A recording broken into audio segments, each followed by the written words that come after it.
মনে হচ্ছে এমন একটা অবস্থা যে বৃষ্টি হচ্ছে, বন্যা হচ্ছে, এটাও বিএনপির দোষ। হ্যাঁ, এটা তো একটা প্রাকৃতিক সমস্যা। বৃষ্টি তো আল্লাহর রহমত, তাই না? সরকার বারবার বলছিল যে জ্বালানি সংকট নাই, তেলের কোনো সংকট নাই, কিন্তু ওই যে প্যানিক বাইং, মানে বাজারে তেল সংকট, আমাদের অপোজিশন তাদের দায়িত্বশীল আচরণ আমরা দেখি নাই।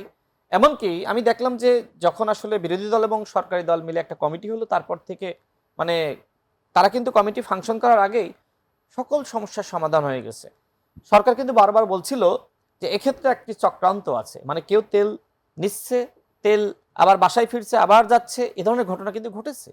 তো এই সরকারকে ব্যর্থ করার জন্য অনেক মহল আসলে তৎপর।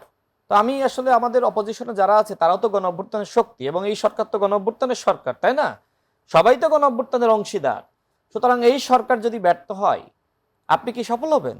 আচ্ছা, আপনি বলছেন যে এই সমস্যা, এই সমস্যা কি অন্তর্বর্তীকালীন সরকারের সময় ছিল না?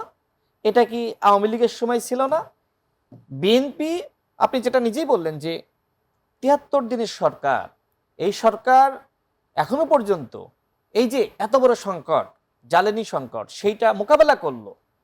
এরকম আরো অসংখ্য সংকট মোকাবেলা করেছে। তো সরকারকে আপনি সহযোগিতা করেন, আরো সামনে যদি কোনো সমস্যা আসে তাহলে সেটা সহজে সমাধান করতে পারবে সরকার, যখন আপনি সরকারকে সহযোগিতা করবেন। কিন্তু আপনি গণ অভ্যুত্থানের অন্যতম স্টেক হোল্ডার হিসেবে আপনি সরকারকে সবসময় গণ অভ্যুত্থানের হুমকি দিচ্ছেন, পতনের হুমকি দিচ্ছেন। দেখেন, তিনি বললেন যে আপনি গত ৪৮ ঘন্টার খবর নেন, দেখেন যে আপনার ভারী বর্ষা, বন্যা, মনে হচ্ছে এমন একটা অবস্থা যে বৃষ্টি হচ্ছে, বন্যা হচ্ছে, এটাও বিএনপির দোষ। হ্যাঁ, এটা তো একটা প্রাকৃতিক সমস্যা। বৃষ্টি তো আল্লাহর রহমত, তাই না?